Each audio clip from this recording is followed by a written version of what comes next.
Hi guys! Today I'll be showing you how to use the Pabili service or purchase service in Lalamove.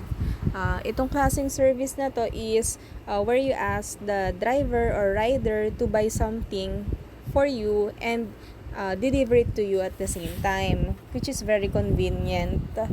Kasi may mga store na hindi nag-accept ng, let's say, bank deposit or GCash. So, parang ang dating nito is aabonohan mo na ni rider, whatever it is, driver or rider, yung ipapabili mo.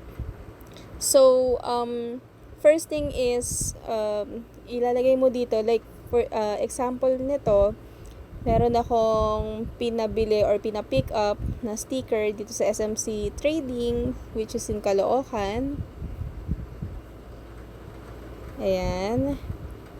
And then, ilalagay mo lang yung address. For example, Block 25, Lot 3, Villa Luisa, and etc. Basta dapat complete itong address na to para at least alam din naman nung rider kung saan siya pupunta, kung saan nakapin. Ito, nung sinearch ko naman yung SMC Trading dito sa taas, makikita mo naman, mag-auto naman siya, pin siya dun sa location. So, medyo kilala naman yung pagpipick upan ng sticker. So, since nakasave na rin yung number ng contact person, yan, hinanap ko lang siya dito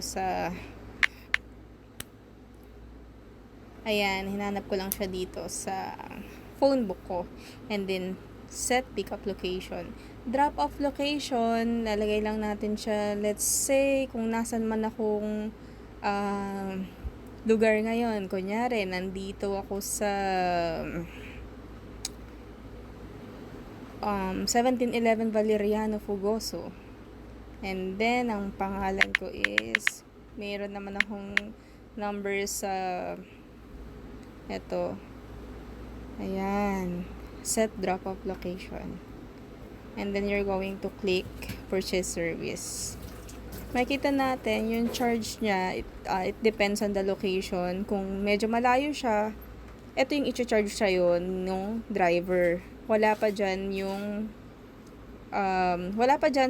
price na talagang pinapabili mo sa kanya. So, ito pa lang yung, kumbaga, service charge na tinatawag natin, I guess. So, ayan. So, itong 350 yung magiging charge on top of dun sa pinapabili mo.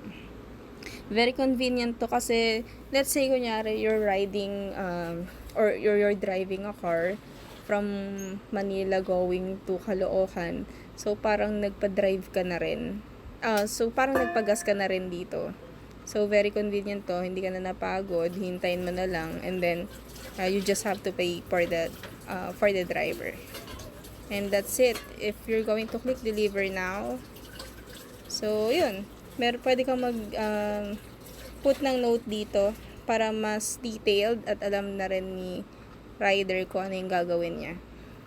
And kung mapadalhan kayo ng promo code ni Lalamove, mas good. Kasi nung nakaraan, madalas silang magbigay sa akin or nagte-text sa akin ng promo code, let's say Lala 50 and submit. Pero sa ngayon kasi wala na akong nare-receive, siguro nga marami na akong nagamit. And that's it. Yan lang. Then place an order. And then matatrack mo naman siya. Okay? Thank you.